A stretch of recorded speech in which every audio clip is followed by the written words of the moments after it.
Welcome everybody to the second part of our series, Why Learn Talmud.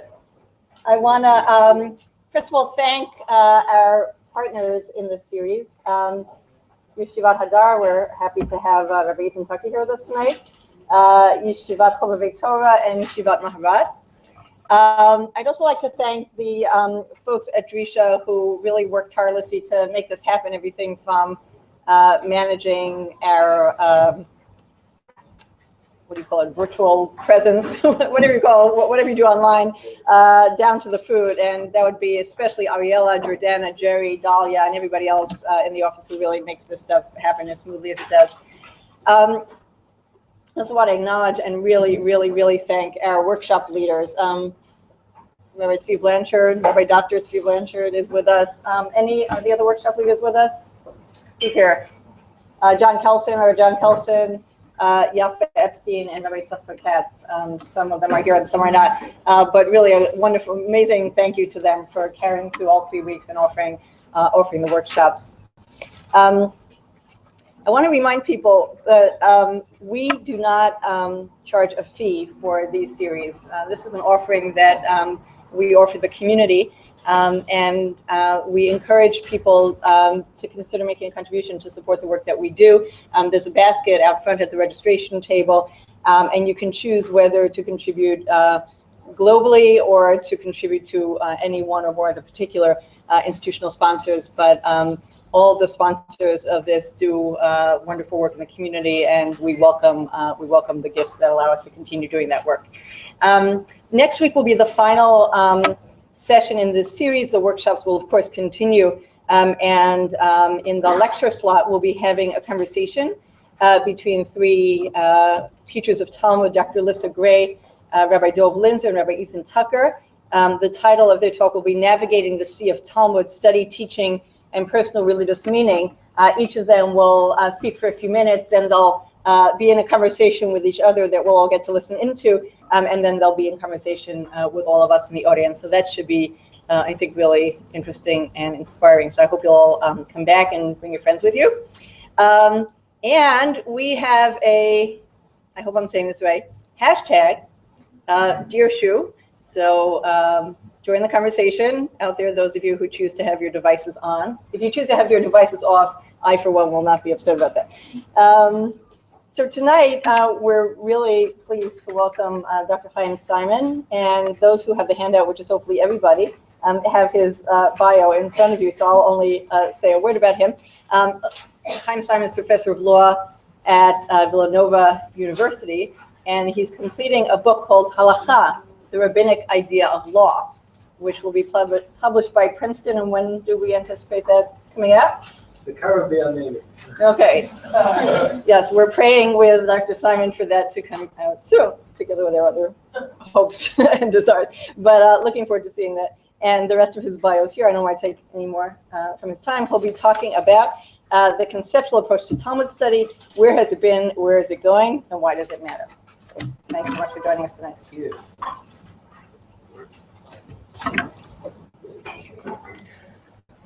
All right, well, thank you again to Dr. Steinmetz and to all the sponsors for inviting me here. It's good to see some new friends and some old friends, including Rabbi Tucker, who was an aide at my wedding many years ago. We're also chavrusas at the time, so it's really a joy and pleasure to be here. So I want to talk, or I was asked to talk about the conceptual approach to learning Gemara. And let's first start by trying to get a sense of what that means. That word is thrown around a lot. Sometimes hard to figure out. Now, often it is associated with the school of the Briskers, or the Brisker Derech, that we'll come to in a minute, that emerges in the 19th century, then the 19th century in Eastern Europe. But before we get there, I want to Dafka start from some Talmudic examples, because my view is that really this starts in the Talmud, and that what we see thereafter is really a sort of evolution of ideas that are already present in the Talmud. So what do I mean by conceptual approach? Let's start there. I would define it as follows, that we have all sorts of discrete and specific halachic rules, right? Shabbos, kosher, whatever they are. And the question is, are they each discrete bits of halachic or divine command, or are they connected through some network of ideas and concepts to some larger idea?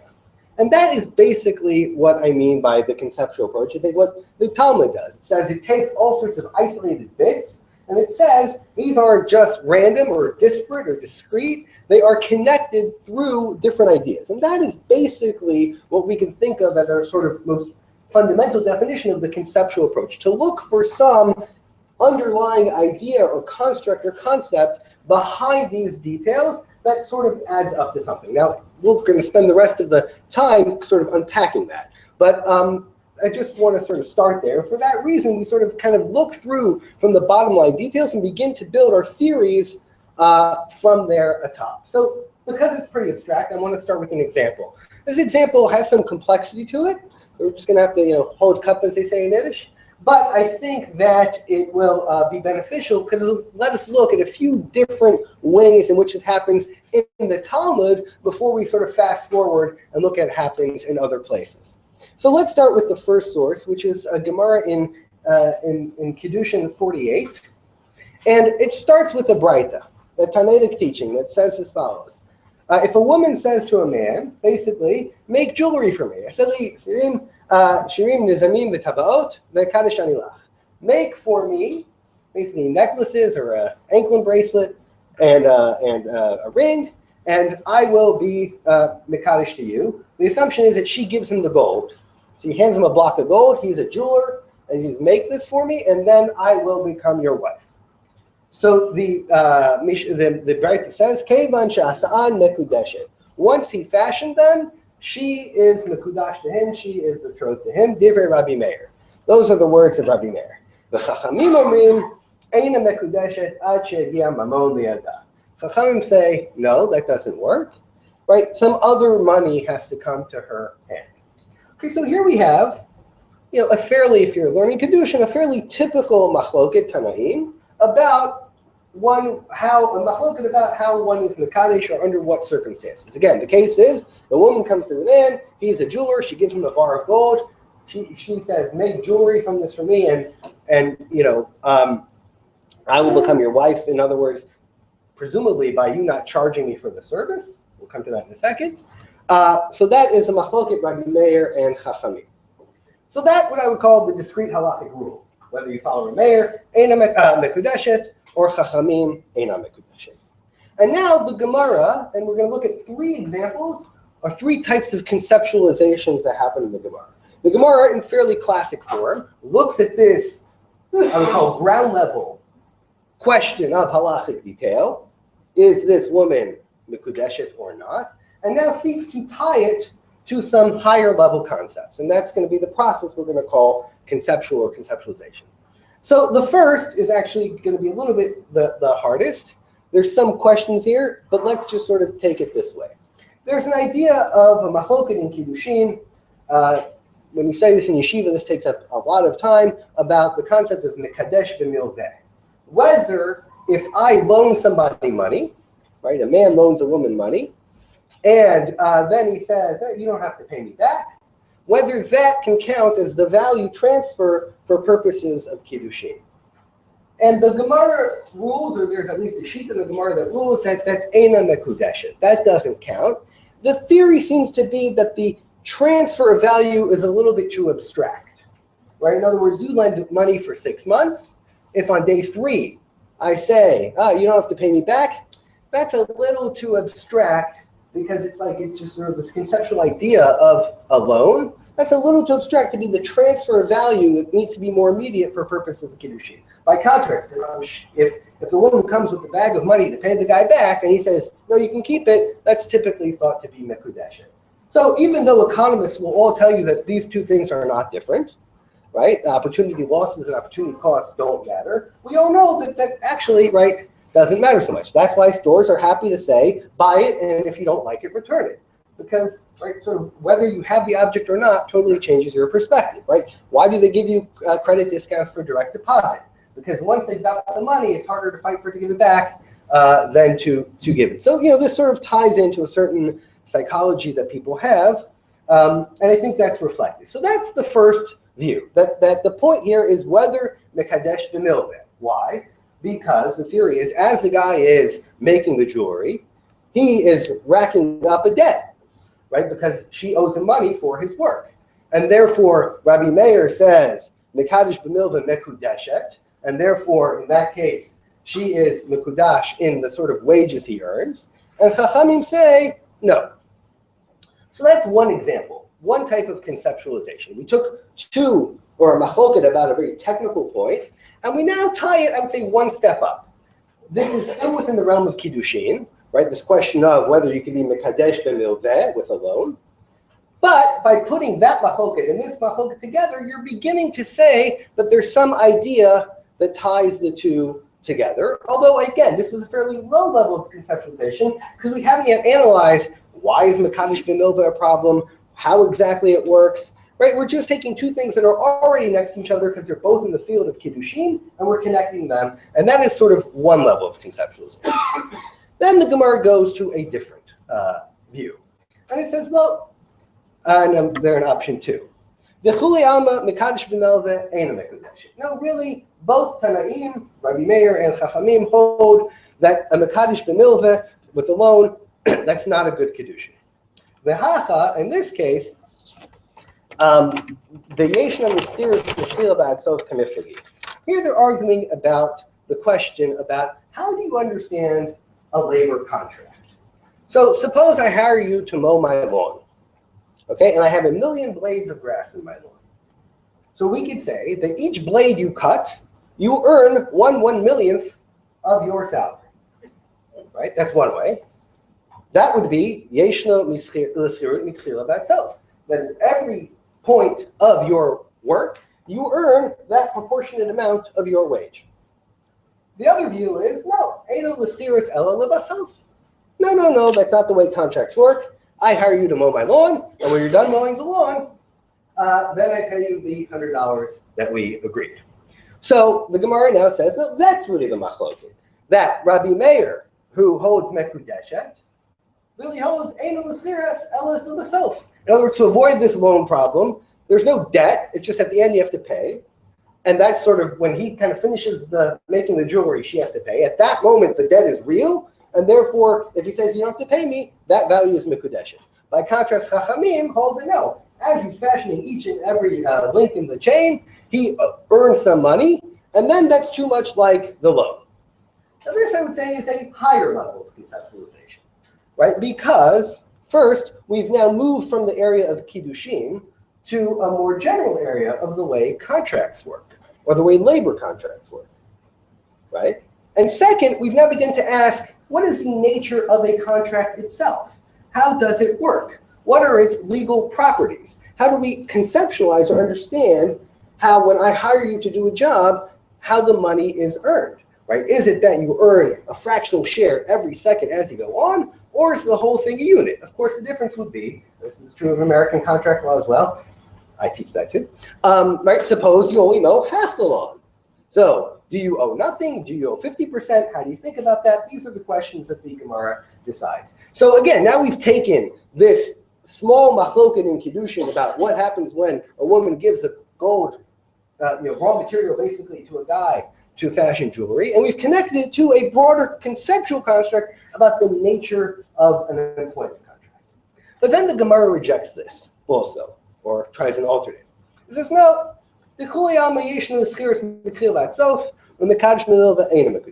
really tell you that we hold that the wage is really earned at the end, and that a mekadesh b'milva, that the loan, that doesn't work either.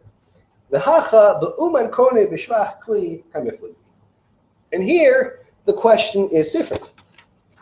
The question is a craftsman, because the Gemara notes, there's different types of wage contracts, right? This guy is actually hired to construct the jewelry. Now, he's an uman, he's a craftsman. And now the question is as follows, right? The woman gave the capital, the gold. The man supplied the labor.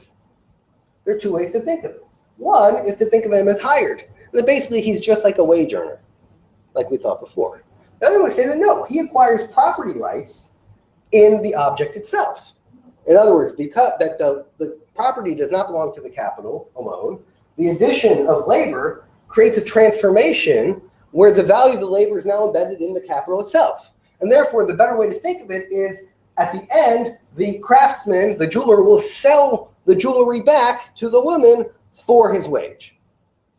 And that is a third conceptualization, and you can see how it parallels the other ones. Again, Rabbi Meir would hold uman kone b'shvach kli, that the reason the kedushin is chal is because he acquires rights, and therefore he's really selling it to her back at the end, whereas chachamim hold he earns a little bit each time, and then you're back to the mekadosh in the middle of the problem. Now, already the way I stated it, you see that this is a third level of conceptualization, because now we're not only talking about legal constructs, but we begin to think about the social and political and policy aspects of this, right? What happens when you mix labor and capital? Well, we're not going to do a Shir Chazar on Marx here, but we all understand the basic question, right? Who owns the object?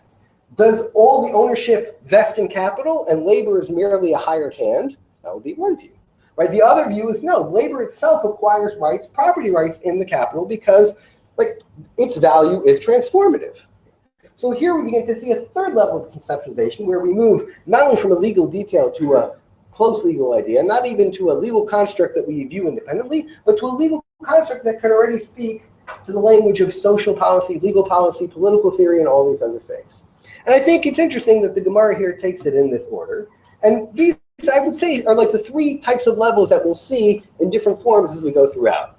Again, to sort of review, we can say that one is a local legal association, right, where certain concepts are kind of locally connected, but what exactly connects them isn't specified.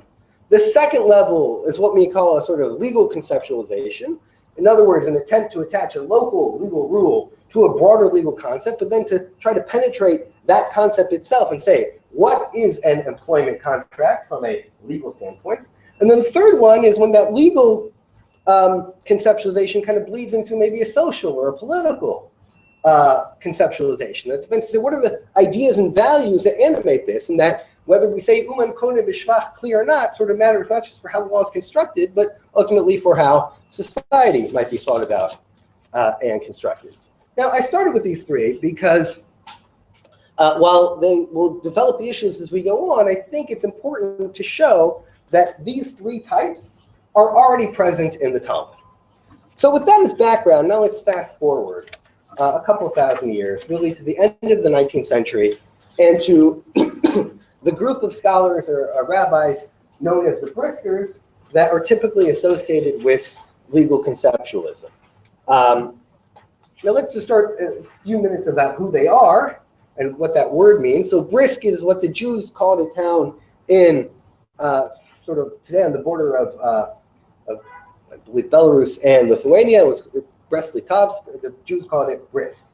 Really, the method started in the Volozhin Yeshiva by Rabbi Chaim Soloveitchik, right, the grandfather of the Rav, who we'll come to in a little bit. He started this in his classes that he taught in Volozhin. Then Volozhin closed in the 1890s, and he moved to the town of Brisk, and he took a bunch of students with him, and that's where the method developed. Those students then went to start many yeshivas of their own, which are, and the lineal descendants of those yeshivas are sort of some of the main yeshivas still around today. And that's sort of where the Brisker method, or the Brisker derech as it's called, was created. And that's really why it became so popular, because the students and the students of the students really went to found the yeshiva movement of the late 19th and the 20th century. So that's the Brisker derech. Now, let's give an example. They were not theoreticians or philosophers. So we're not going to get from themselves what they're doing. We're going to have to tease out what they're doing, tease out the theory of what they're doing from the particular examples that we're going to study. So the first one we'll come to is a machloket that's rather well known between Rabbi Yehuda and Chachamim about how you're supposed to get rid of chametz. Now, before we get to the Briskers, I want to think about what was the state of the art, so to speak, before the Briskers came on the scene. So when it comes to the question of burning chametz, what were people talking about before the Briskers came along? And basically, right, we're going to look at are the achronim that sort of surround the page of the Shulchan Aruch. So they talk a lot about the exact time that the chametz needs to be burned by, whether you make a bracha and which bracha you make on the burning of the chametz, whether there's a particular shiur, an amount, quantity that needs to be burned, and what happens if you forgot to burn it and you still have it. So these are the types of questions about biur chametz that are discussed in what we might call the pre-brisker achronim, or the achronim who surround the page of the Shulchan Aruch. Notably, the person they're talking to is the guy on Erev Pesach with his bag of chametz, telling him what to do or what not to do. So the image of halacha in the sort of pre-brisker achronim is that we're talking to the regulated entity, to use a fancy law word. In other words, we're talking to the guy who's about to perform this mitzvah. The briskers are talking to somebody else. They're going to talk to the person who's learning the sugya. He's in the Beit Midrash. And they ask as follows. There's this machlokas between Rabbi Yehuda and Chachamim. Rabbi Yehuda says that you have to burn the chametz. The Chachamim say that you can get rid of the chametz in any other way that you want. You can burn it, you can flush it down the toilet, you can throw it in the garbage heap, you can get rid of it in any other way. And then they ask, what's this machlokas about? What are they debating? What are they arguing about? So you see here already that they're talking to like a different person, right? They're not talking to the guy about to burn the chametz. He's got to know what to do. They're talking to the person studying the sugya. And Reb Chaim Soloveitchik here borrows in a famous distinction, but a distinction that he also made famous, between what he would call the din hefza and the din gavra. The person or the object. Hefza meaning object, gavra meaning person. And he said as follows. Rabbi Yehuda thinks that the issue is the chametz itself. The chametz needs to be destroyed. And therefore, the reason he says burn it is because that is the most sort of, the most visceral form of getting rid of the chametz, burning it. Chachamim say no, it's a din in the gaffer, it's a din in the person. A person cannot own chametz on Pesach. Therefore, he has to get rid of it. How? I don't care, as long as he gets rid of it. He gets rid of it. And that's how he explained this difference between Rabbi Yehuda and Chachamim, right? That basically Rabbi Yehuda's view or his construction of the mitzvah is that it's a din in the hefza, that the chametz itself is what needs to go, and therefore burn it, right, in the most sort of visceral form. By contrast, the Chachamim hold, no, the person cannot own chametz, and because the person can't own chametz, you have to get rid of it. I don't really care how. So you see that this is sort of related to what we did before, right? We have this I would call the lower level halacha, in other words, what to do with the chametz, and this is tied to a broader type of idea. But the idea is a little different now, right? It's not so much a different halacha, the way we saw in the Talmud, whether it's, how craftsmen earn their wage or how other people earn their wage or whether you can be mekadosh b'milva, but it's sort of like within the halacha itself, we're going to identify sort of two strands or two possibilities of how we can understand this idea. That was very simple. Introduction, I think, to the brisker. I want to now look at a more complicated example, but the more complicated example will also kind of give us a better sense of the type of thinking that they were engaged in. Because until now, it's almost, you could imagine this in the Talmud. But now we're going to go to something that would seem more foreign in the Talmud. It really pushes the conceptualization more, and also begins to give us a sense of what type of concepts are at play, and what will come to at the end, what types of concepts are not in play. So here's the background. The background is, you well know, you cannot wear shatnez, right? Shatnez, wool and linen mixed together. If you pay attention in the Mishkan Parshas and the end of Shemot, you will note that one of the Kohanim's begadim, the avnei, the belt, was made out of shatnez. Okay, so there's an exception. Now there's a machloket between the Rambam and the Ravid about the extent of this exception. If we look at it inside, basically the Rambam views that the Kohen can only wear the shatnez-laden avnei, the belt, when he is both in the mikdash and when he is performing the avodah, when he's working. The Ravid says, no, as long as you're in the mikdash, you can wear the avnei. Okay, so right now, again, pretty technical sort of thing. I mean, I've never been to the Beis HaMikdash, I've never seen the Kohen, I've never seen the avnei. He can wear it while he's working, but when he's not. Okay, so that's the machloket between the Rambam and the Ravid. Again, avnei has shatnez. What if you're in the mikdash as a Kohen, but not at that moment engaged in the avoda, not at that moment working. Can you wear the avneit or not? Rambam, no. Ravid, yes. Now, we're going to watch, and I'll read it inside, because part of it is to get the language, which is hard, okay? I translated it in English. You can follow on the bottom, although there's a good chance the translation might not be all that illuminating. So he says as follows. Dechule alma ein ha'avoda hamateret ela halavisha. Reb Chaim says that everybody agrees that what makes this permissible, this wearing of shatnez permissible, is not the avoda, not the service in the temple, but the wearing it. V'rak de plugtam hi im yesh al halavisha bigdei kahuna shelo b'shat avoda din lavisha habgad. What's the machloket? If when you're wearing the bigdei kahuna, when you're not engaged in the avoda, does that have, and this is going to be the important word, a din of wearing the clothes? Does that have the status of wearing the clothes? And then he says as follows, that the Rambam says that if you're not engaged in the avoda, you could be wearing it, but you don't have the din of wearing it. Whereas the Ravid says, no, that's not what's important, as long as he's wearing it within the Beis HaMikdash. Okay, this is a little abstract. Let's try the same idea in a different context.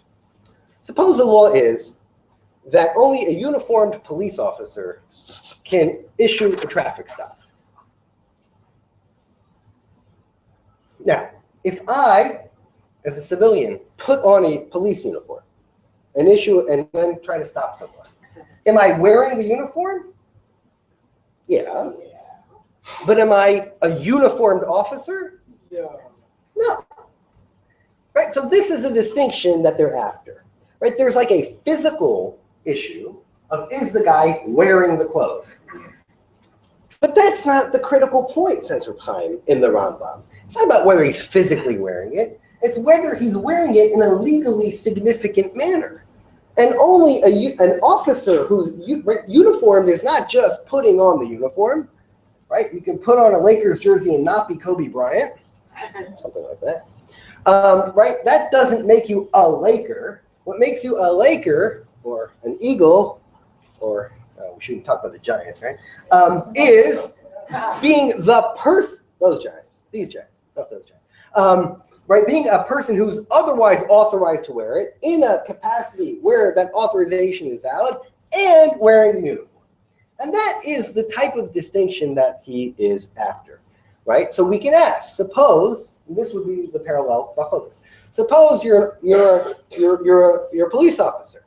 You're wearing your uniform, but you're off duty, and you're driving home, and you see someone wear a red light. So here you are. You're a police officer. You're wearing the uniform. So the type of theory that the Ravid says is, yes, you can stop the guy. You're identified as an agent of the state. You're wearing the uniform. You're otherwise authorized to wear it. Go ahead. The view that's sort of associated with the Rambam says, no, yes, you are wearing the uniform. But you don't, because you're off duty, you don't have like the status of wearing the uniform. The wearing the uniform is a mere physical act. It's not the halachic act of wearing it. And that is added by that word din, law, or status, or something like that, where what he's trying to get at is that we're not interested in the physical reality that we see, but what's important is the sort of halachic concept that stands behind it.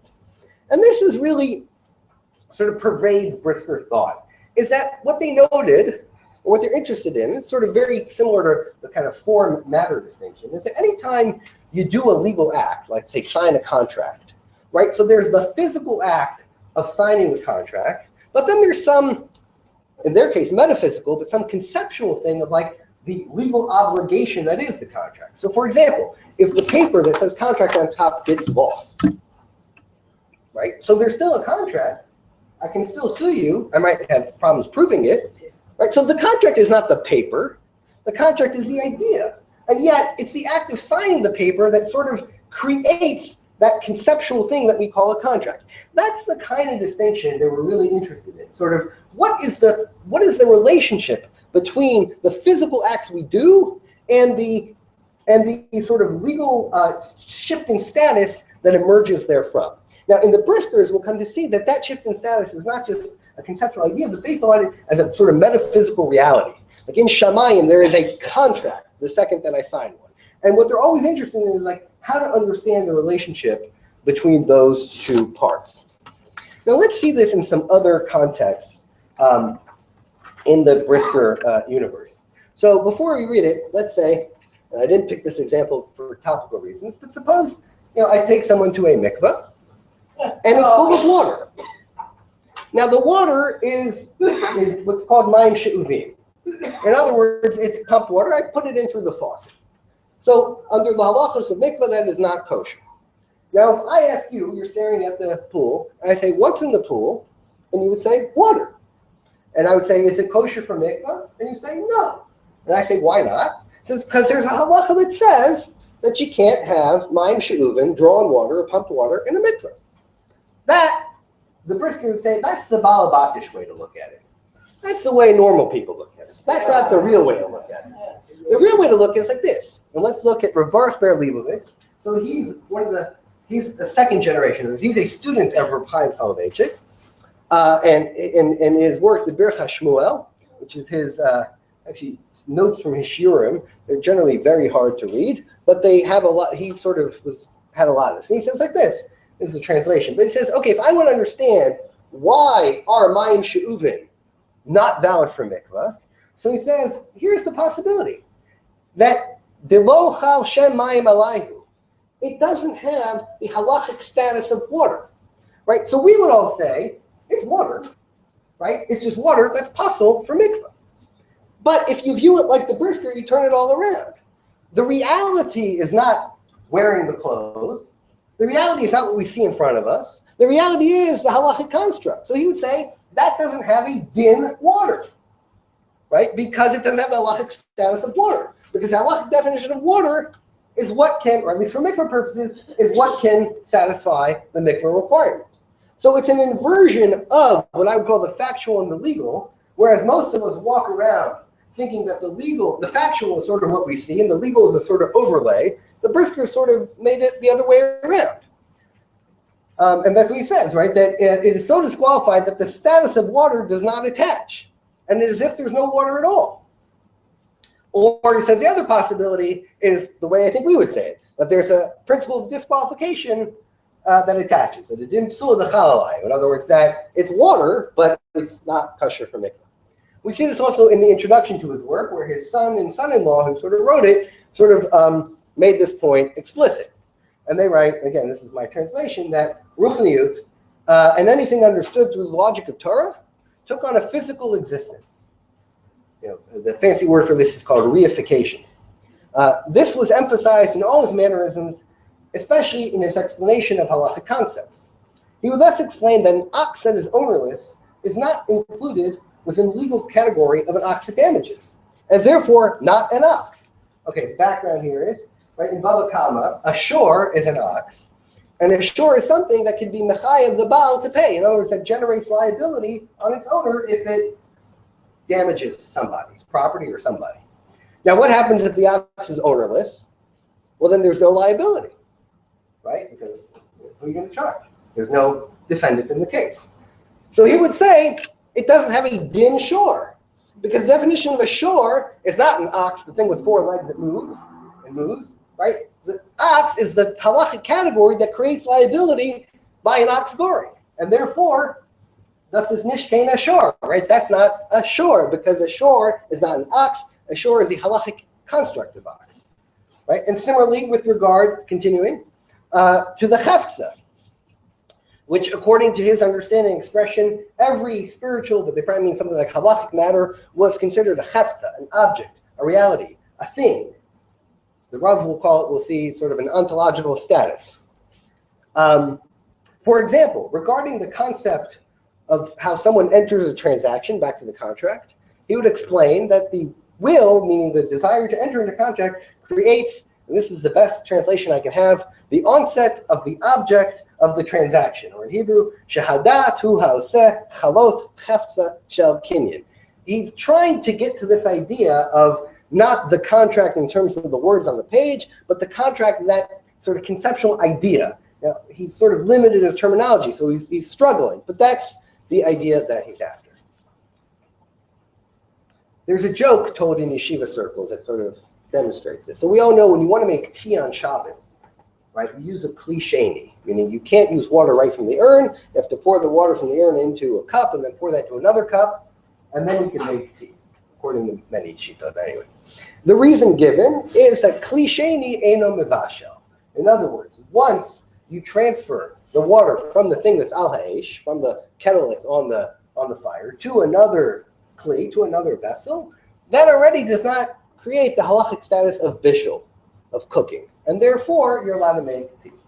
So the joke is that the brisker and his son are sitting there on Shabbos morning having tea, and the little kid spills the tea on his lap, and he screams, "It burns, it burns!" And his father slaps him in the face. He says, "Shekir, kli sheni eino mevashel." Right? Can't be, because we made the tea, it's a kli sheni, can't be mevashel. Now, obviously it's silly. Of course it's silly. It's a joke. But the joke sort of expresses this idea about the relationship between, right, between the factual status of it burns and the halachic status. And it's funny precisely because it plays on the brisker's predilection to switch the two or to view the two differently. Now, this is not some bug or feature. We'll see that the Rav sort of celebrated this in his essay, or it's really a eulogy called Madodech Midod. So this is a eulogy he writes for his uncle. His uncle was Reb Velvel, or known as the Brisker Rav, the son of Reb Chaim, who carried over this method from Europe to Yerushalayim. So when his uncle dies, he writes this essay that's his eulogy, but it's less a eulogy of his uncle than a sort of celebration of the Brisker Derech, of which his uncle sort of embodied. And there he says as follows: Torah scholars used to denigrate those who studied the laws of kashrut. Only those who were about to enter the rabbinate would study this area of law. Who could guess that the day would come, i.e. with the development of the Brisker Derech, that the laws would be freed from the bonds of facticity, external and common sense explanations, and become transformed into abstract concepts, logically connected ideas that would link together and form a unified system. Suddenly, the pots and the pans, the eggs and the onions disappeared from the law of milk and meat. The salt and the blood and the spit disappeared from the laws of salting. The laws of kashrut were taken out of the kitchen and moved to the ideal halachic world, constructed out of complexes of abstract concepts, which for the Rav, this is sort of the height of halacha, right? Kashrut is not about milk and meat, it's about the concept of milk and the concept of meat. Now, therefore, you'll see that most of the Brisker distinctions sort of reside on this line, and I have this little table here, of the distinction between an internal halachic status and an external status, or essential and circumstantial, intrinsic and extrinsic, universal, local, legal or in law, or the din versus factual, or chefza and gava. And pretty much you see that they typically play with the Rambam and his interlocutors, and not shockingly, the Rambam typically gets what on our column is the left side of the distinctions. He's usually dealing with the intrinsic, internal, universal, legal, and those who argue with the Rambam, the Rabbit, or whether it's Tosfot or someone else, are typically dealing with the other ones. So they often use these distinctions, and there's a kind of tilt or a definite favoritism towards those that are seen as the sort of inherent or internal. So to sort of summarize the characteristics, they often start with this chakira, this kind of query to try to get to these two sub-issues. And they typically said that one side represents that internal or essential side, and the other one the external or extrinsic side. They often would therefore explain any machloket they saw in terms of which visualization or conceptualization you would see. We saw that they're not particularly interested in the practical elements of halacha, which means they're not talking to someone about to perform a mitzvah. They're talking to someone learning the sugya about how the mitzvah ought to be performed. And again, there's this thingification. In other words, this idea that each halachic concept is like a thing that exists, and it has properties, and it has defined boundaries. And we'll come to that in a minute. Now, it was very attractive and really sort of conquered the world of learning and to some extent the world of halacha generally. I think in part because it made sense of all these machlokas. So we saw before this machlok between the Rambam and the Ravid about how the Kohen would where the shatan is in the Beit, right? What does that mean? What does that have to do with anything? Who cares, right? But with the brisker overlay, it now sort of becomes part of a web of related ideas, and it sort of like gains importance. It also sort of makes that issue relevant, right? Of course, we don't have a Beit HaMikdash, we don't have a Kohen, we don't have any of this, but all of a sudden by kind of conceptualizing it, and you could bring into discourse with other ideas. And it offers a sophisticated understanding of the Talmud that doesn't require data about lots of things that they didn't know, and to some extent we don't know. What was really going on at the time? Who were these people? Right? By abstracting it away, you sort of are able to talk about it absent a lot of the data that you might otherwise want. And of course, as we saw, the Talmud itself engages in this. So they saw themselves, and I think rightly, as continuers of this tradition that is very much alive and well in the Talmud. Now, let's kind of turn to where is it going. Right? So far, we sort of described the sort of classic setup, but where is it going? And I think this has to do with some of the dissatisfaction or uneasiness with some of the way that the brisker derech has developed. So let's take a look for a second at the concepts under review. Because on one hand, again, it's tantalizingly close to a sort of philosophical investigation of the halacha, right? It says, I'm not going to ask it from the perspective of what should I do. I'm going to ask it from the perspective of what it is, right? In that way, it's almost sort of, in Aristotelian terms, sort of very classically philosophical. Except, as we'll notice, its concepts are very rigid and in some sense can be somewhat two-dimensional. For example, they don't ask philosophical or theological questions. So when we looked at the chametz, we didn't ask, why should I burn the chametz? Not who was obligated or the nature of the obligation, but why? Or if we think of the mikveh, how do all the requirements of the water affect the spiritual transformation that ought to occur in the mikveh? It doesn't ask, how does this make me closer to God? Or how do I feel more spiritual about this? It doesn't talk about what mindset should I have when I burn the chametz or when I go to the mikveh. It doesn't deal with the practical or moral considerations. In other words, what are the stakes? Who cares? Why should we care whether we think that the craftsman, the labor, acquires rights in the capital, or whether the capital can treat labor as a sort of hired hand? Does that matter? Does it have any valence in the world? Right? It doesn't ask the moral questions. Which produces better results? How does the world look if we adopt this side or the other side? And one of the frequent criticisms is that its desire for conceptualization and abstraction sort of pushes and refracts all of halakha and maybe all of the human experience bound up in there through these sort of very precise conceptual categories, but at the expense of everything else. And again, this wasn't a bug. Let's look here at what the Rav writes again in Madodech Midot, in his essay. And he says, Reb Chaim purified halakha from all exogenous influences. Based on his approach, one rejects the psychologization and historicization of halakha. Halachic thinking follows a path of its own. Its rules and principles are not psychological factual, but ideal-normative, as is logical mathematical thinking.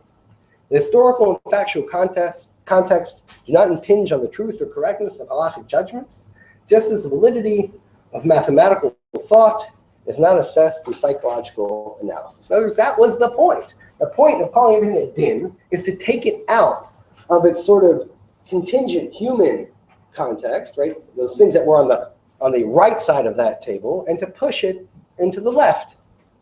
An example of this, I think it sort of demonstrates this really nicely, comes from the laws of the Seder. So the Gemara says, in the last parak of Psachim, that one should drink the wine, on the Seder night, derech cheres, by way, sort of, in order to, in the way or in the path or in the sort of feeling of freedom or liberation or something like that. And the same reason is used for why we recline, right? So we do a whole bunch of things on the Seder night, derech cheres. And when I say it that way, it's sort of in the way of freedom, right? In the way to create, to encourage the feeling of liberation or freedom That is what the Seder night is all about. There's an excellent Haggadah on Seder. Now, we could think about this in two ways. The way I just said it, right, that fundamentally we're looking for a human experience, right, the feeling of freedom, and that the halachic requirements are sort of the think about like in a swimming pool, like the buoys, right, the lanes that sort of guide you there, right? But ultimately, what we're looking at is the experience, a human experience of derech chayros. When the briskers talk about it, they change two Hebrew letters, from derech chayros to din chayros. In other words, it now is not, we kind of inverted, right? There is a halachic status of freedom. How is that achieved? By ticking off the following halachic requirements. Did I drink 4 cups of wine? Did I recline? The other things, right? But now what we're doing is the object to fulfill the mitzvahs that get me to the definition of chayrut, or do we focus on the experience of chayrut, right? And that's exactly the difference, and that is, I think, one way to dramatize the source of some tension or dissatisfaction with this, because this sort of inversion of fact into law sort of turns everything upside down. And just like we look at the pool of water in the mikveh and we say that's water, maybe not kosher for a mikveh. Not that that's not water, right? That view of the world can tend, or has a tendency to sort of invert everything. So where's it going? And I think it's exactly on these points that we're beginning to see, or maybe in the middle of a shift on this. Now, though we've painted the Rav as sort of, like all great figures, he's on both sides of the divide. Because on the one hand, he is one of the greatest expositors of this sort of very kind of, this very this very legal status-oriented nature of the brisker derech. But on the other hand, in his own writings, he is already beginning to cross the boundaries. And probably the most famous of these is in his Yortzeit Shiurim, which apparently were quite celebrated events in the sort of Jewish cultural life in Boston at the time. And one of the most famous ones was about the nature of Avelut itself. And he begins with a very classic brisker distinction between what he called the minhagei Avelut, or the dinei Avelut, sort of the practices of Avelut, right? Mostly Isurim, right? Not changing your clothes and sitting on the floor and all the things there. And what he called the kiyum of Avelut, right? The status of Avelut, the status of the Avel. And in that sense, it's extremely classical. But then he kind of takes it and he starts talking about the psychology of the Avel and the psychology of Avelus. And this idea of the kiyum, the status, sort of morphs from being this sort of closed, legal, analytic concept to almost the exact opposite, sort of way of expressing how the laws of Avelut guide someone who's in the emotional status of an Avel through the various rituals. And it's a whole complicated shir, but it goes from aninut, right, what happens right when the person dies before it's buried, to the burial, to the first day of Avelut, to the first 3 days of Avelut, through the shloshim, through the year, right? And he develops this, quite interesting, fascinating, and I think compelling system, all sort of using the brisker terminology, in some sense the exact opposite of what he wrote before, but very much bringing in the sort of human psychological drama that adheres to anyone in mourning through these halachic categories. Likewise, in an article published about 10 years ago, his grandson, Rav Moshe Lichtenstein, sort of basically said this is where it's going. And he talks about a distinction that's sort of been hiding in the reads here between the what and the why. In other words, that the brisker hakirot tend to focus on what is the halacha, but as we saw with the chametz example, they tend not to penetrate into why. And that the kind of new way of conceptualizing things is sort of breaking that apart and starting to ask the why question that's behind them. And this is really where I see it going. Very much so in Israel, slightly less in America, but I think very much here in Drisha, from the stuff I've read, that it's related, meaning it's a continuation. It's conceptual in the sense that, like the briskers, and really like the Talmud itself, and we'll see 2 examples in a minute, it assumes that all those halachic details are what we might call, using Geertzian terms, thick, right? They're not just localized practices. They are regnant and embedded with meaning and with concepts. But we can kind of broaden the set of concepts we're using They don't have to be purely analytical concepts that are hermetically sealed by design off from the human experience, but more like the Rav Zabeluchir, right? That they sort of reflect and refract experience. And we could think of them not as diametrically opposed concepts that you're either in one or out of one, but as sort of two different poles of a spectrum that sort of express different tensions in various areas of the law or various areas of life. And to conclude, I'd like to look at two examples, Dafka from the Gemara, to sort of, as part of the argument that this is both maybe new but old. And the first one is really taken from Dr. Simons's wonderful book on the Mitos Beis punishment and freedom. And there she cites this Mishnah and the Gemara following it, and we'll just sort of retrace her steps more or less. So the Mishnah here deals with, we're now moving to Sanhedrin, right? And the question of the person who has been convicted of a capital crime and is now on his way out to being executed. And now, as we know, the background here is that this, of course, probably never happened in the way the Mishnah attests. The Mishnah itself tells us it doesn't happen, and all sorts of other reasons to think why this is an exceedingly rare, if at all possible, scenario. But in any event, the Mishnah comes and says as follows. When we're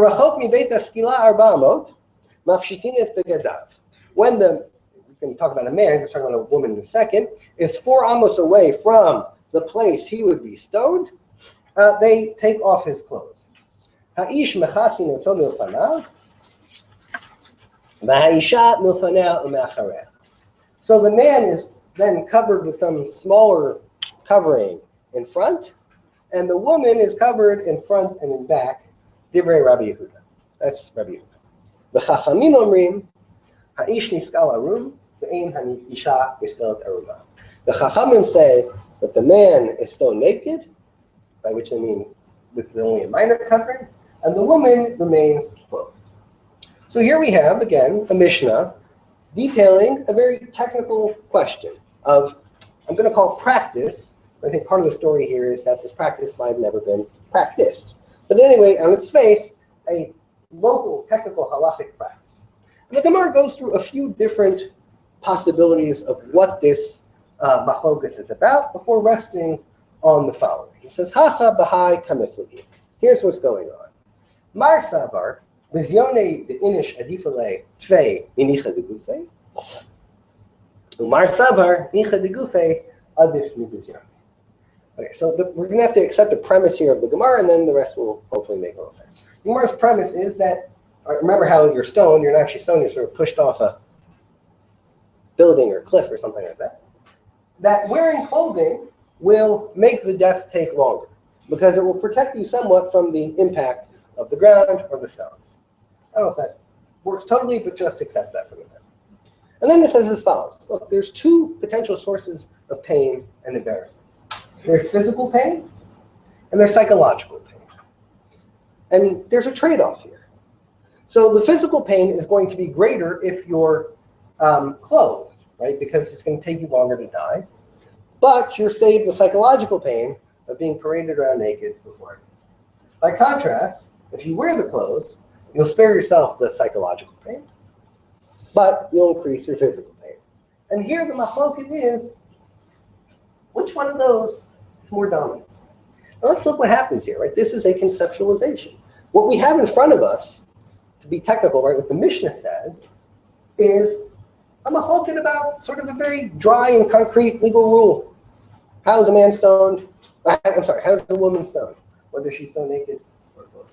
The Stam, or the Gemara, therefore says, no. This ties into sort of some deep question about the human psyche and really about the nature of pain and the different types of pain. So we have to understand that there's often trade-offs, right? We can see it here, battlefield ethics, medical ethics, there's a whole bunch of places in which this trade-off happens. Now, these are two concepts, right? Physical pain and psychological pain.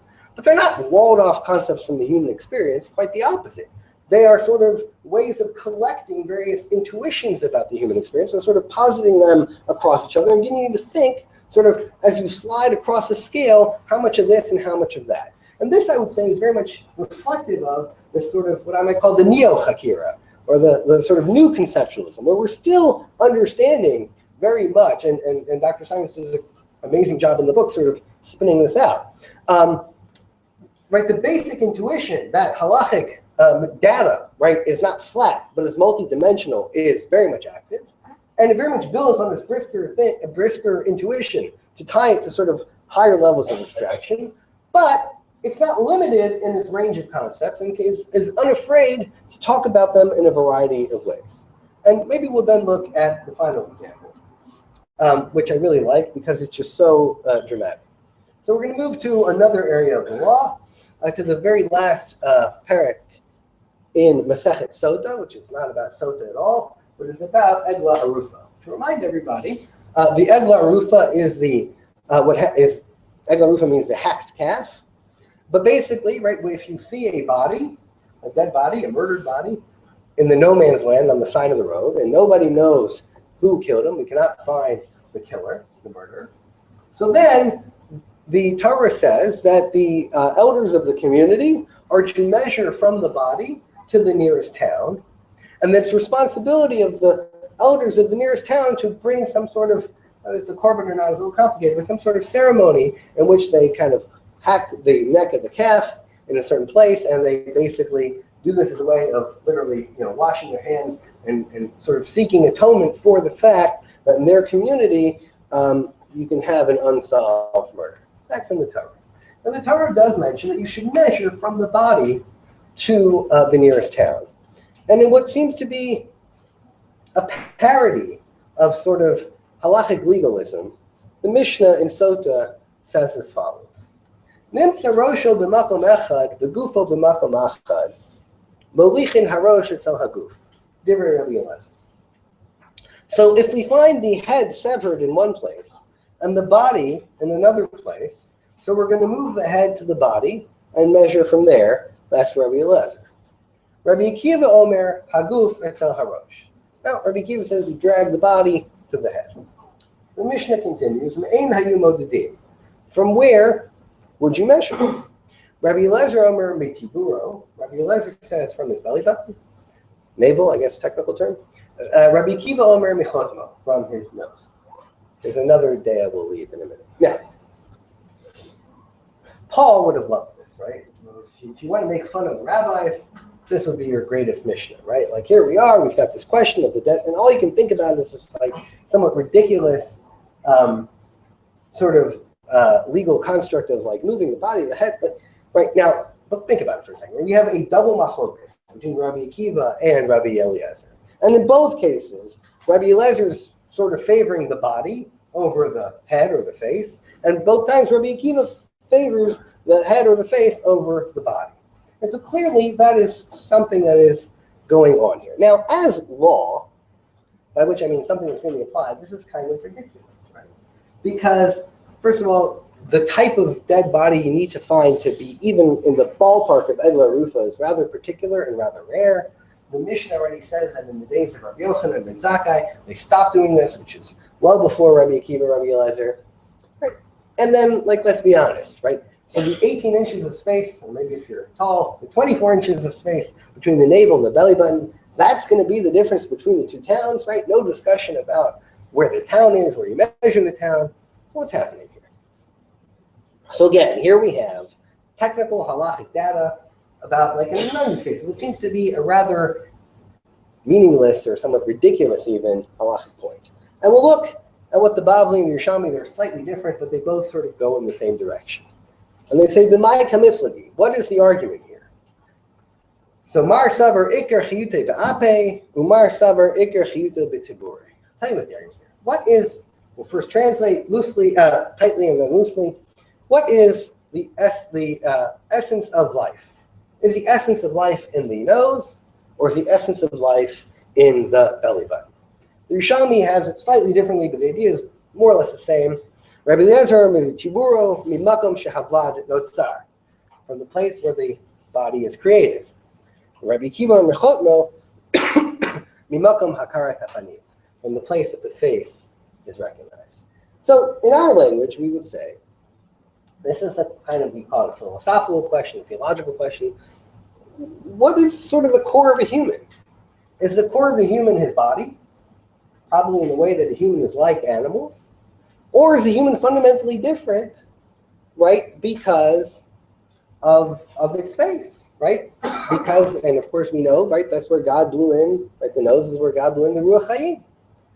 So we can think, right, so what makes humans special? What makes humans different? Why is that relevant to Egla Rufa? Because when you drive on the road and you see a dead cat or a dead chipmunk or even a dead cow, you probably go, ugh, gross, swerve around and keep on going, right? But when you see a dead body, you got to stop, you got to call, what happened? Like, why? Well, that's sort of the question of the Egla Rufa, and that's sort of the question here. And what you see here is the Gemara is conceptualizing, right? It takes this somewhat almost ridiculous technical rule, and they say, no. This rule is a kind of reflective of some much deeper concept, right?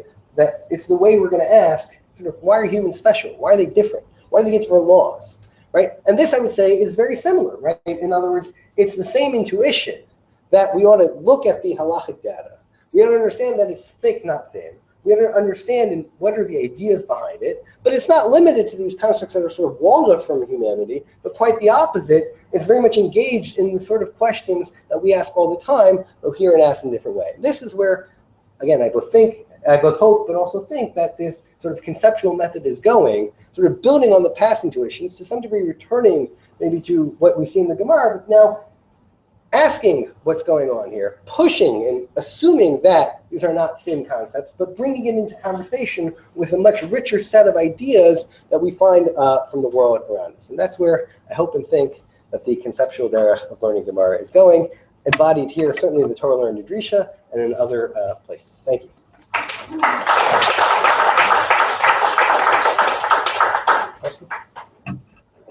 Okay, I guess we'll take questions. Do you want to run the... Okay, I'll take questions. Oh boy. Tamar. I mean, it's maybe more of a remark than a question, but Sorry, can you speak up? This extra move that's made in this new conceptual approach. I can help. Can everyone hear me? No. No. Okay. This extra move that's being made in the new conceptual approach, as opposed to the brisker approach. And this is maybe something you should clarify for me, whether it's a form of interpreting and trying to bring it closer together to, that the next step, trying to tell you something about, human psychology or the world or anything else, or does it assume that these things overlap? Meaning, now are we demanding from, the din ox to actually overlap with ox? Like, that's asking a lot of, at least the briskers left the world alone. They went ahead playing with their concepts and living in their world of ideas and forgot about the world, but they're not asking as much to line up, if that makes sense. So I would say that I think that part of what you see in these latter two examples, and we could bring others, is a sort of rejection of that dichotomy. In other words, that the question of what is the essence of a human, and the question of the technical halach question, the Gemara's claim is that those are not really severable, right? And I think, sort of, to me, that's the interesting part, that the learning of Torah is that, and that's sort of the Gemara's claim, and that's really sort of where I think it's going. You could think of that's a much bigger claim. Yes. Than the first. Yes, but I think it's built on those assumptions because, in other words, it's they all assume, right, that these rules are reflective. Now the question is reflective of what and what sorts of concepts. Whether it lines up with Arya, that's a whole separate question. But then it's engaged in that kind of conversation. I think is clear, and I think people are beginning to head that way.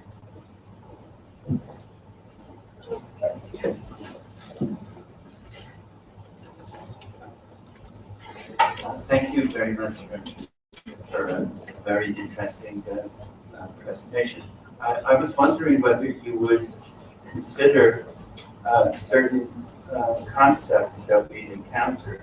For example, the Ramban in his Hakdama to the Torah, speaking about kind of an inner Torah or Kabbalistic Torah that goes beyond the actual Torah that we have as a written document, Torah Shabbat, as something that is in a way very similar to this idea that there are certain concepts in the Torah that, for example, when we speak about the avot keeping the Torah. So I think if one were to take that on a very literal level, would really make sense. Like, let's say, Avram, like in this week's Parsha, giving matzah to the guests because it was Pesach. Well, how could there be Pesach if you didn't have Yetziat Mitzrayim yet? And so on. But what it really reflects is not the actual, like you put it, like the actual facts, but it's the underlying concept. And of course, it cannot necessarily be taken literally, but there is that notion, which years later is understood by the Brisker in the same manner relating to the Talmud, but already you have that concept vis-a-vis the Torah itself, that there is some kind of conceptualization that we may not understand, that's Kabbalistic, but that is deeper and perhaps even more significant than the facts themselves. So, I think that's right. I mean, I've often wondered, though, I think in traditional sort of historiography, you put the Briskers and the Kabbalists in sort of like opposite ends of the room. But truth is, I know a lot more about the Briskers and the Kabbalists, but I've learned a little, and I think there's a lot more similarities along the lines that you say, is that they're both sort of have a sense that here is not where it's at, it's there. Now, their theirs are different, right? But they both definitely share that intuition. And maybe that's, I think, part of what you're saying is sort of lots of interpretation has that feature. Particularly, I think, when you're interpreting sort of across time, and what you're looking for then is sort of not the factual predicates how they line up, but some sort of interior. And it's not surprising because the Briskers always talked about, the interior versus exterior, the essential versus the factual. I think very much cutting at that. Right. It's not just Kabbalistic, because the Midrash introduces that notion that Sure. the Ava kept the Torah Sure. and so on. So Sure. it filtered through into normative rabbinic Judaism as well. Sure. I always like to point out in that context that Edward Cook, the great English jurist of the 16th century, said that Abraham had the common law. And I always thought that that's the English sort of Anglo-American version of Avram had Erev Tavshilin.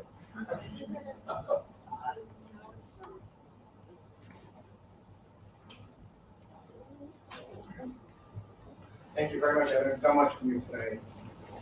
In my formative years, I attended a Beit Midrash known as Emek Halacha. And at the same time, I was going for a philosophy degree in Brooklyn College, so don't figure how that turned out. But as far as what I picked up from my late Rosh Yeshiva, like Toby Goldstein, was a Hosea. And the principle of case law and precedents. He was very against this whole Chesed approach, and I could understand that as an adult. But what I took away, one of the principles that I took from him, and I believe this is how halachic science stores work, they really emphasize case law. Any comments on that? In other words, not the philosophy so much, but they really decide case law based on precedents. Yes, there is some philosophy. You have to be Madonna, Milsa, and Milsa, comparing one to another, but these meta ideas are often, perhaps to our detriment, not considered. What are your thoughts? Well, I think to start, it's probably not surprising that the kind of primary Briskers were not poskim. And we retain this today, that there's sort of the Rosh Yeshiva versus the Rav, right? The rabbi. In other words, there's that there still retains this distinction between the theoretician of the law and the judge, or the law professor and the legal academic and the judge. So there's that kind of distinction is familiar, and many would point out, and I tend to agree, that sort of like, what is your set of concerns? What are your set of constraints? You're trying to align 16 texts, or are you trying to solve this problem in front of you? And based on the kind of method you bring to it, you bring very different intuitions. Many have pointed out that when you look, the Rambam is famous for this, but not only, right, that when you look at someone's tshuvot and you look at their more theoretical writings, you get different images and different things happen. The Mishpat Ivri scholars are sort of very denigrative of the sort of lumdus and the pilpul in favor of the tshuvot, because I think that's where the law really happens. I think there's some truth to that. I think there's also they could sort of go the other way too, and there's, you not like, was it jump the lark on that? But there definitely is, different sensibilities, different sensitivities being. And again, I would say not at all shocking. And the Rav says this in Halachic Man, that right, the greatest halachic men were not poskim and not decisors, because right. And by the way, we still have this today. Like, does the law happen at the Supreme Court or in traffic court? Now, most law happens in traffic court, but we have this kind of like traffic court. What's that got to do with the law, right? So I'm saying we've always got this sort of both, that like the sort of law is the intellectual edifice, sort of that happens in like in constitutional law class, and then like laws in like Brooklyn probate court, or even like who the officer stops, right? That's more the law than anything. And even Rabbi Feinstein would go back to the Talmud itself. Right, that's a whole separate question about sort of where. Right. Okay, that's sort of a separate question. I don't think that's sort of the Brisker sort of line up on that. Right. But I definitely think that the sort of role that you inhabit, we see this in halacha and in secular law, tends to sort of frame what you think the questions are, what you think the issues are, what you think the problems are, and it's all in all systems. Halacha includes a blend of both. So we have a final question. So I have a question for you. Sort of make this distinction between, neo-Hakiro, which sort of introduced what I would call, let's say, the moral dimension, and the Brisker method you just proposed too. I think that's actually an artificial Protestant Western way of looking at a non-Western system. As you noted initially, the Gemara itself, Leigh Moskovitz has written about this and others in greater detail about the conceptualization in the Talmudic and the rabbinic system itself. Basic premise of that system, the way I understand it, and some others have understood it, is that law generates more laws. The more laws you generate, the law generates morality. The morality is not imposed from the outside. Like, for example, let's say, for example, the chalos of Dean Shore, right? Or the chalos of Mayim, Mayim She'uvim, is it Mayim or not? I think what's happening is that we tend, looking at this from this Western Protestant schism of law and morals, we don't realize that when, let's say, Baruch Bear is, he might not be aware of it because we have the nomenclature we have the words, we have the education. But I think moral determinations and what you would call moral decisions are being made in the Brisker method. I'm not saying Brisker, I'm talking about Brisket nutrition. Dealing with Brisket, I'm using it as general term, not of Chaim, but generally the whole panoply of Brisker lumdus as we know it. So I have a little trouble with this notion of because I think what's happening now, and that famous article you mentioned, Moshe Lichtenstein, Mother has Brisk brought. I think that's what you're referring to. I think what's happening is, as Westerns, we're sort of imposing this moral standard. We're just giving names or identifying or trying to articulate what may be in there in the law itself. That the law generates, the morals are generated from the law rather than the externally imposed. I think how to respond. Look, actually, there's a passage I didn't read, but maybe this might help. Where it's actually cited from Reb Chaim in the Haggadah Brisk from one of his students, and it's on the thing that says Matzah zu she'anu ochlim. Like, why do we eat matzah? And Reb Chaim, I have it here on the sheet in translation, and he says there are commandments on page 5. Such as assisting one's fellow to load and unload the donkey, prika b'tina, right, which are the foundations of civilized society. He also talks about tzedakah. And he says one may think that the reason the Torah instituted these commands is in order for society to function, right? That these are moral laws, but he says no. In truth, the fact is the opposite. Because there is a commandment not to murder, therefore it leads to destruction. Similarly, regarding charity, because the Torah commanded to give tzedakah, therefore tzedakah sustains the world. And this is his principle, right? The universe is created according to the Torah, and the Torah is the blueprint of creation. For in truth, a universe could have been created in which murder would sustain society and charitable deeds would destroy it. Is the hand of God limited? Rather, because the Torah commanded us to perform charitable deeds and refrain from murder, the universe is created in a fashion in which charity sustains the world. while murder destroys it. Everything is in accord with what is written in the Torah, and not the Torah was given on the basis of the world. The Torah predated creation, as stated, so this is a very extreme statement, even by Brisker standards. But it is sort of like, right? It's sort of like the reductio ad halachadam, right? Of sort of saying like, well, if you take this all the way, right, that the sort of the construct comes first, and therefore murder isn't bad because it's bad. Murder is bad because it's asur, and because it's asur, it becomes bad. Murder isn't always bad. That's what I'm trying to say. The laws, the way of reading, let's say, for example, you have supervening statutes, right? The way of looking at, and even in secular law, right? The more, and let's say, for example, in an American system, in the common law system, where you have more case law as opposed to a continental system, as in Europe, where there's more of an absolutist moral, imposed in the standard. Maybe in countries like America or Britain, maybe that's why there hasn't been an absolutist sort of dictatorial. The more law we generate, the more gray area is there, the more creativity is there, the more opportunity to protect people's rights and what have you. Law generates. And I think the Briskers were trying maybe to do that starting in the 18th century as a reaction to the Protestant Western system of what was going on historically. I don't know, but I'm pretty sure that Rebarchberg did not know about the Protestant Western Not system. fair, but I'm talking about what was, he was too late. But I'm talking earlier, the Pneo Shua already, you're starting with that stream, the Kiva Ager, already late 18th century is we're moving towards, as opposed to, let's say, the way Rav David Frag, who used to learn the Mendes. It's a very Maimonidean straight, as opposed to, no, we're going to take the Rambam. That was the Brisker, but as this developed, it starts already against this Enlightenment notion of law/morality. Could be. I'm not sure, but look, there's definitely a kind of bottom-up feel to it, right? In other words, they start with the details and they work their way up to high liberties. I think that's already in the Talmud. In that sense, it is a contrast to a sort of more Aristotelian or even Maimonidean way that starts with the concepts and moves down. So that I think is definitely true. But that I think they get from the Gemara itself. All right, thank you. Thank you very much. Thanks for joining us. Sure. Please join us next week for a conversation between Rabbi Ethan Tucker, Rabbi Dov Linzer, and Dr. Alyssa Gregg. Have a good night.